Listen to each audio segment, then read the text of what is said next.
we're going to move on to the debate portion of the evening. It's up to you. I mean, this is where you get to shine now. So, Kathy, if you'd like to go, then your call. I'm sure the others would say, okay. We're now going to enter the debate portion. And as a reminder, each candidate will have 60 seconds to respond to the question that we're going to ask. Once that is done, then it will go in order here as to how we ask the candidates to respond. They will have 30 seconds to ask their debate partner a question, who will have 30 seconds to respond, and then vice versa. When we get to the second question of the two, we're going to reverse that order. And the total time consumed we're going to use for each pair is 7 minutes, and we're going to allow a maximum of 4 minutes for any one of the questions. Got that? Yes. Wow. I did that all by memory. Not bad. Okay, so the first one will be our mayoral candidates, Mike Clay and Gaetan Royer. If you could please come up to the podium.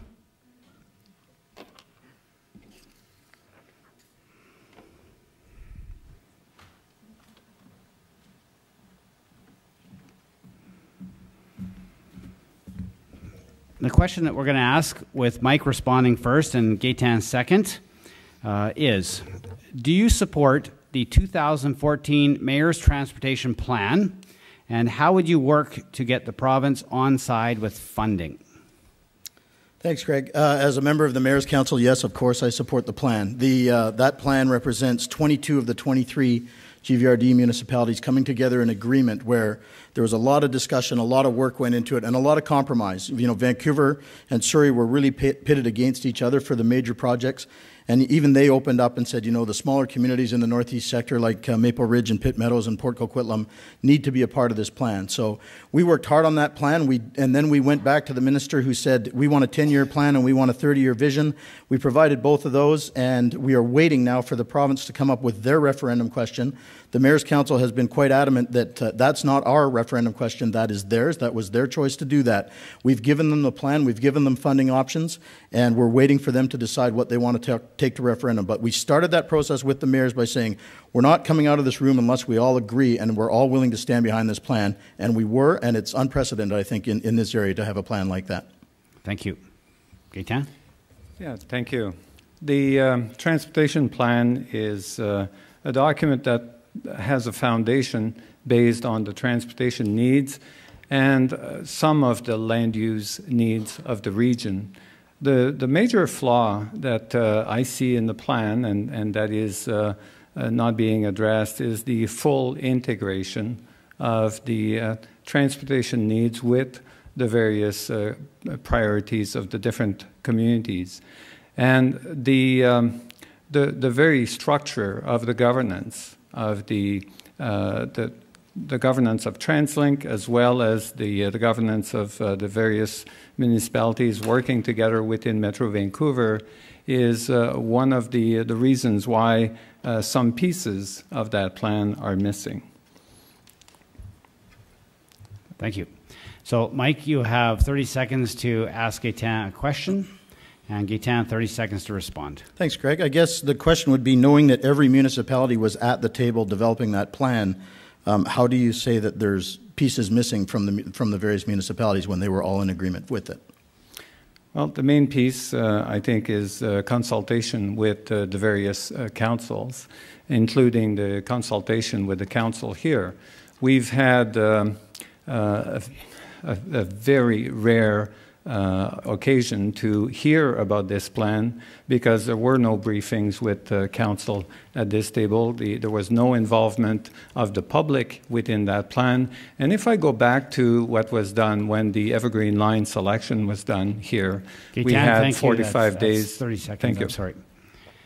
So now, Gaetan, you have 30 seconds to ask Mike a question.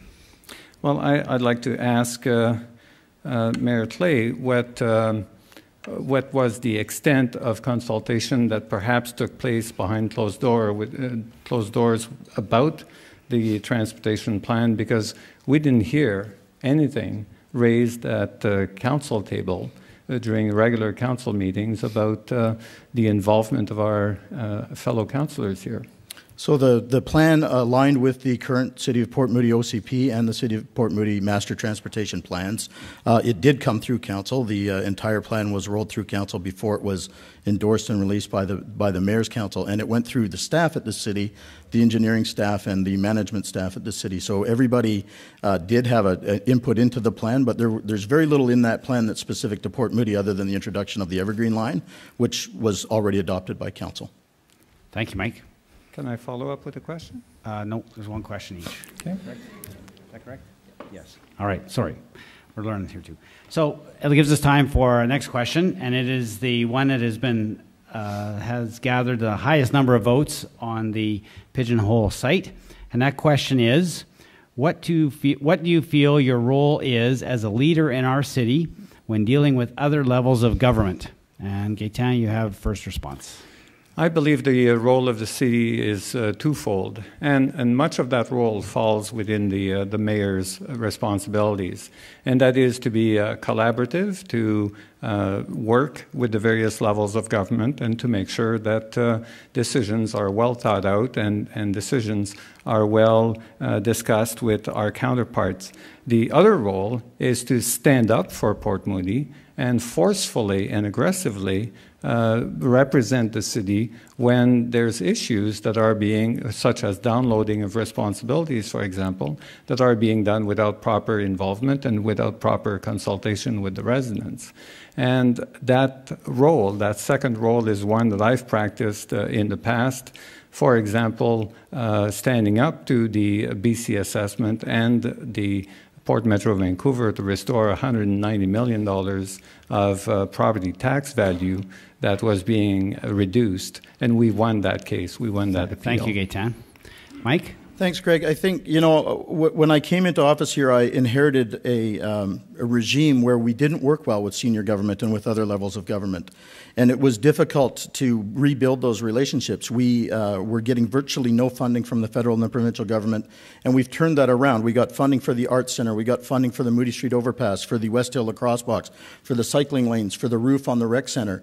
You know, these are all things that we've done in the last 3 years, and they've been through working together with the federal and the provincial governments, where in the past we were, you know, standing up to them by picking fights with people and saying, oh, you're downloading and you're cutting off the food that we're eating on. And it wasn't collaborative. It wasn't getting good relationships with those governments. And we've been working really hard on rebuilding those, and it's having huge dividends for us. I just rattled off probably $6 million worth of projects that have happened in the last 2 years, and there's more that I can't even remember off the top of my head. Thank you. So Gaetan, you have an opportunity, 30 seconds to ask a question of Mike, and Mike, 30 seconds to respond. Well, I'd like to ask Mike if he recalls many of the grants that we did receive for building the recreation center, multi-million-dollar grant, and so on. So the fact that there's a series of grants that were approved does not mean that there was no collaboration. But certainly there's been a rather weak defense of the city and its interests in a number of circumstances. Is there a question, Gaetan? Sorry, we ran out of time now. Ran out of time. Mike, any response? I believe that we have, again, I'll just say it again, we've improved the relationships. We're told that from the federal and the provincial governments. The achievement that we just had recently on the Admiralty Point Park is because we worked with Belcara and with the federal government and with Parks Canada and with Metro Vancouver and with the provincial government to get a deal done there that protects that park now as a national park. It's gone from a lease arrangement with Metro Vancouver that had no certainty. The lease expired 3 years ago. It's been sitting in limbo, and we negotiated with all levels of government to bring that back into a federal park. Thank you so much. For 100 years. And gentlemen, we've used up our 7 minutes. Thank you for your debate questions today. Thanks. Thank you. Next, if I could ask Rosemary and Tom to come to the microphones. And folks, don't forget, if you get an opportunity to continue to vote on the questions.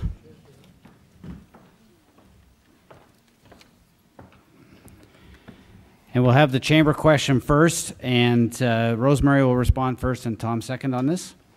The question would be, do you support incineration in Metro Vancouver's solid waste management plan? No, I don't. I think there are better ways of doing things. I think it's important for our children's future, for your future, that we do things responsibly. And I don't believe in incineration. I think that's a pollutant. So I would not support it. Thank you. We don't want it in our toilets. I don't think we want it in our air. All right, to the point. We agree. Okay. You're supposed to debate, Tom. No, it's Say to that. not necessarily a debate. It can be a discussion. And Rosemary, you have 30 seconds to ask Tom a question. Okay, Tom. I'm very interested in business. And this is a business forum we're in. How are you going to grow business in Port Moody? And Rosemary, the question is supposed to pertain to the question at hand. Oh, sorry. Yes. Well, since he agreed, I mean, how can I ask him anything about that? Since he doesn't want it in his toilets, I certainly don't want it in my atmosphere. So Right, what are you going to do about the situation, Tom? We can forego the question and move on to another question. I think if you so. desire. Okay. So we will go to the next question that was voted on. I hope it's better than the last one. Me too. Well, you're going to like this one. Please outline your platform and goals for the next 4 years regarding the future use of the old fire hall land at the corner of Ioko Road and Murray. And Thomas, your opportunity to respond first. Well, I think a community garden there would be as safe place as any. I haven't really thought about the future use of the land other than a good community garden, something that we could all use to help maybe the homeless people. Okay. Rosemary? My turn to respond? Yep. Well, I've thought a lot about it. I've knocked on thousands of doors, like other people have. And the demographics of our city is that we have young family and people over 50 and a lot that are heading for retirement. We in Port Moody do not have a retirement home. I have heard of 2 people recently that have had to move to Poco because they are downsizing and they have nowhere to go. And I think that that would be an ideal location to have a senior's home. It's close to all the amenities that they could walk to. They could go to the grocery store, the liquor store if they wanted to. Thank you, Rosemary. We have 30 seconds to respond to the question. That was great. Thank you so much. You now have the opportunity to ask Tom a question on that particular land if you so desire. Well, since Tom wants a community garden, so what else would you put on that land, Tom? Well, I like your idea as well, but You're I think that debating. the land is too small to have that kind of a home there. We need something bigger and more modern for the older people in the community. We're going to need something with a lot more space for a retirement home. I disagree.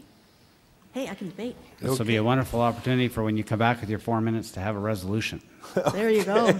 Actually, we'll be dealing on the other question, but how are we doing on time for the? Is there not time for one more question?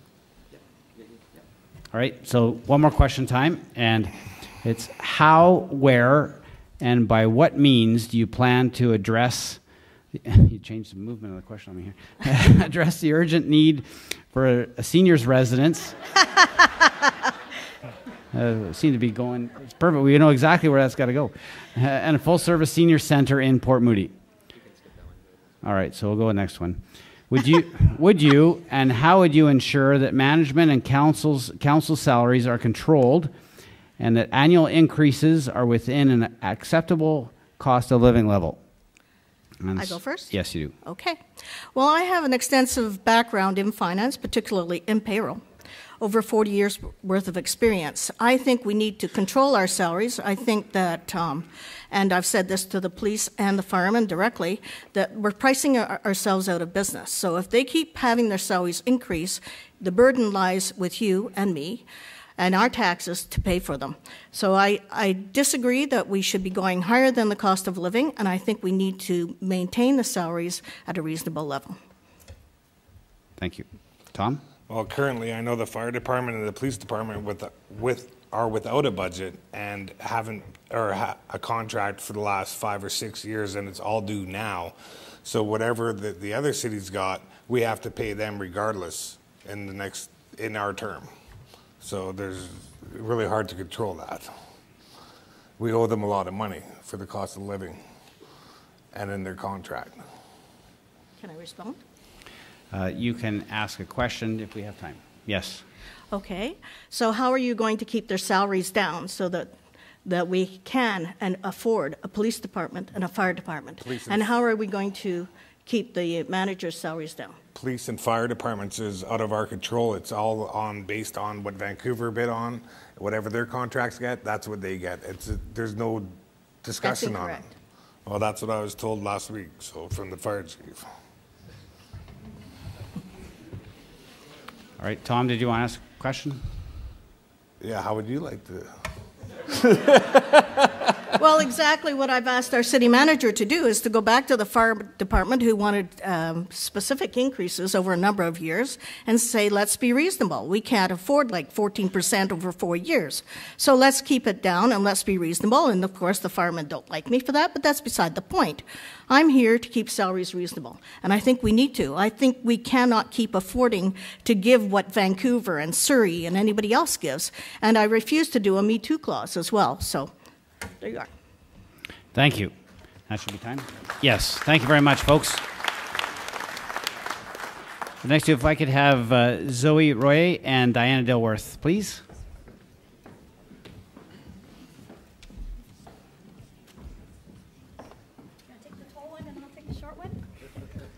Oh, now you've mixed me up here. I got to switch my papers around. Holy cow. That's collaboration. There you go. Way to go, gals. So I'll ask the question, and Zoe, you respond first, and Diana second. The question would be, what is Port Moody's competitive advantage, and how do we leverage that against other municipalities in the Metro Vancouver region? Zoe. Thank you. Yes. I think that Port Moody has a very unique selling proposition, and that is we are City of the Arts. We could nurture the arts and artists and foster the economic engine that the arts will bring if done right. I believe that the arts could also present a very unique hotel and conference space, and I think of the Banff School of Fine Arts as a perfect model. This is a facility in Banff that can accommodate meeting space for between 5 and 1,000 people, and there is accommodation for 400 people. And imagine being close to SkyTrain with a unique selling proposition like the one I just described. That will be our competitive advantage. Thank you. Thank you. Diana? I will agree that we do have some very special, unique factors in Port Moody, and really the small town charm is what I'm hearing over and over again. And small town charm isn't about size, it's about the community spirit here. There's something for everybody. We have opportunities for those that are interested in arts and culture, opportunities for those interested in culinary exploration, outdoor recreation. I'm just trying to think about heritage and culture. There's a lot of different opportunities here, and I think as a community we need to start attracting business and tourists based on those theme areas. Thank you. Zoe, you have an opportunity to ask Diana a question, 30 seconds. Yes. How will you attract investment to those areas? In those specific areas, you know, it's about putting together a package and selling our community. A number of years ago, the city put together an Invest in Port Moody program, and it was a very targeted marketing piece to big businesses looking to attract them to Port Moody. Again, the city looked at a Bring Your Business Home campaign, and it was a very focused marketing piece that was trying to focus on businesses, people that run home-based businesses, and helping grow them in Port Moody. It comes back to focusing and sending a specific message to those investors that will meet their needs. Thank you, Diana. And your opportunity for a 30-second question. Zoe, how do you focus on accommodating other interests and other businesses in Port Moody other than those focused on arts and culture? Yeah, absolutely. Aside from the creative industries, we can attract education, healthcare. We could be a leader in green technologies in this community. And when I think about all of the work that's gone into developing a high-tech business park over the years and work that is yet to come to fruition, I think that there's a lot of opportunity here. This is the perfect time with SkyTrain coming. Imagine people commuting into our community and causing a daytime commerce to strengthen our small businesses and our artists' economy. Thank you. Great, thank you. Wonderful. Well, that leaves us an opportunity to move on to the next question. And which one we got, Aaron? Are you a part of a slate of candidates, and or do you support slate politics coming to Port Moody? And this time, Diana, your opportunity. Absolutely, I'm not a part of a slate. I support candidates who have their partisan backgrounds, but I do not believe that there is a place for partisan politics at a municipal table. All you have to do is look at bigger communities like Vancouver, like Burnaby, like Surrey, where they have slates. And council is all about confrontation. It's us versus them. Here at Port Moody, we've been so lucky. We've had NDP interests, Conservative interests, Green interests, independent interests represented, and I think it's worked very, very well for Port Moody. I'm incredibly frightened at the thought of a slate coming into Port Moody. It actually makes me quite concerned that we might actually turn into a council that is more combative and competitive rather than working collaboratively on solutions. Thank you. Zoe? Yes. This is the perfect question for me because I think it's something that I've been accused of. And I can tell you that when you look at my voting record and you compare it with the current list of incumbents, I am absolutely not part of a slate. But I am always open to information, to hearing everyone and everything respectfully and seeking collaborative solutions. Do I support some candidates for election? Absolutely. Jim Collins, author of Good to Great, talks about the people on the bus, critically important, people that will protect our community's interests, like-minded folks, but absolutely independent and individuals that I believe are people of integrity that will work hard and foster our community as a complete, transparent, and inclusive one. Thank you. Well done. Diana, would you care to ask a question? I do have a question. I'd like to know how you reconcile all of that with the fact that we have candidates that are collectively being endorsed by a partisan member of Parliament who are pooling the resources, who are getting support through a number of unionized groups. No fooling about it. There is a lot of money being contributed by the District Labour Council, by local unions, by local labour groups. And I do have a fear that that is influencing not only the campaign that's taking place, but the policies and the practices that some of these candidates might bring. Zoe, care to respond? Yes. I am so proud to be endorsed by the Port Moody firefighters, the Labour Council, and by Finn Donnelly and businesses in this community. There is no question that I'm proud of those endorsements, and I take them very seriously. I believe that it's a testament to my hard work on council and what they believe I will continue to do in my service for Port Moody. Thank you. Thank you, Zoe. And an opportunity to respond or ask a question of Diana. Yes. Councillor Dilworth, you ran federally for the Conservative Party a couple of times, I believe, during your terms on council. Can you tell me that you do not meet with fellow councillors outside of our council to talk about what you can do to bring some of your partisan initiatives forward? Absolutely not. I'm very proud of my record, having run for the Conservatives in a by-election in 2009 that I lost, and a general election in 2011 that I lost. I talk to everybody in this community about different things, and politics may or may not come up. Do I meet with other members of council? Absolutely. Some of us meet in the park. Some of us happen to run into each other at IGA. Some of us actually go for a beer together. And that's not a bad thing. And I think I'll say the same thing that you said earlier. Look at my voting record. I've never brought that Conservative to the table. Thank you. Okay. Thank you, ladies. We're out of time. Thank you for your time. Next, could I ask Rick and Robert to come forward, please?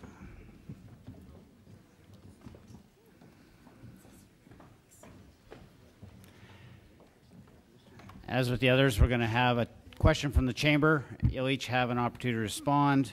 We're going to have Rick respond first and then Robert. And so the question would be, the Evergreen Line is currently designed to bring people out of Port Moody in the morning and back in the evening. How can the city facilitate two-way traffic on the Evergreen Line? Rick? Yeah, well, I think the way to do that is to promote and encourage businesses to locate in the city. Office buildings, high-tech industry, small businesses. By allowing people to commute in, work there during the day, it helps support the local businesses that are already here and any ones that will come to the community with lunchtime traffic and all of that. And it also doesn't contribute as much to the traffic issues in the community. So that's something that we can do in Port Moody. We're a wonderful city. Where else on the Evergreen Line do you have you get off the train, you see beautiful Rocky Point Park. Who wouldn't want to locate a business here and come out during the day and go to the park and go grab some fish and chips at Paggio's? Thank you. Yeah, I apologize to everybody who's looking for a debate, but I completely agree with Rick. At the end of the day, bringing in businesses is the way that we're going to get traffic coming back into Port Moody, and the rest of the Tri-Cities has to work together to try to do that. You could look to our neighbors. You know, I'm not trying to single anybody out, but putting up big towers where you have 90% residential, what is that a formula for? At the end of the day, that's going to be a bunch of people that are either going to be on the roads, the majority of them at the end of the day. You know, realistically, some people are going to take transit, but at the end of the day, a lot of them are going to be just driving. And then you have a floor of retail space, and that's going to be minimum wage jobs. So I think that having industry here, light industry, office space is the best thing we could do for two-way traffic. Great, thank you. So, Rick, if you care to ask a question, you have 30 seconds. Well, we don't disagree, so it's not. I don't know what. Maybe we can go to the next question. Yep, we can move on.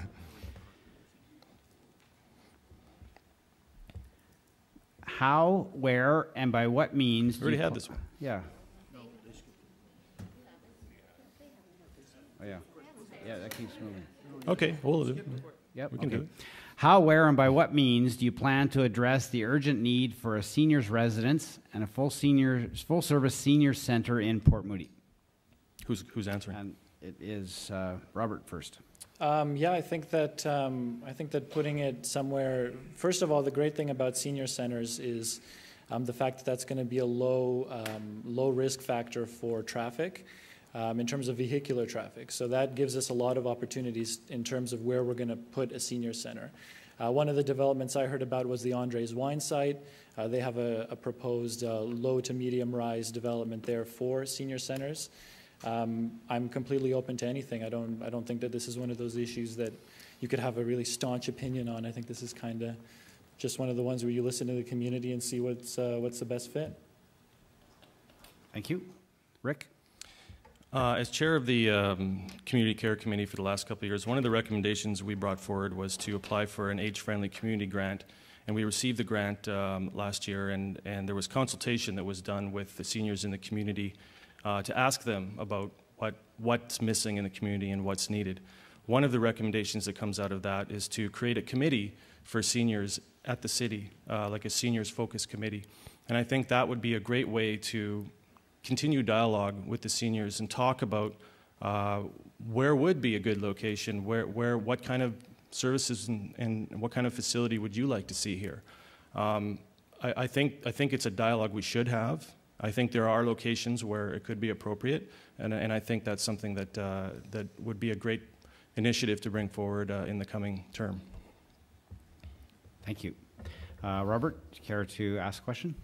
I don't think that's particular. I'm really sorry to everybody who's looking. I was pretty excited to get into some kind of heated debate here, but yeah, no, that's a good one. It's a suggested format. It's not something that has to happen. Oh no, absolutely. Yeah. Maybe I'll take part of my time. Question for Robert. Oh, let's go to the next question. Okay. How do you balance protecting the environment alongside development as you see it over the next 30 years? And this would have Rick speaking first. All right. Well, these things have to obviously go hand in hand. There are many aspects of bringing development into the community that we can bring forward the best practices. We have in the city a sustainability checklist, which as chair of the Environmental Protection Committee, we've been discussing how we can improve this checklist to make it less.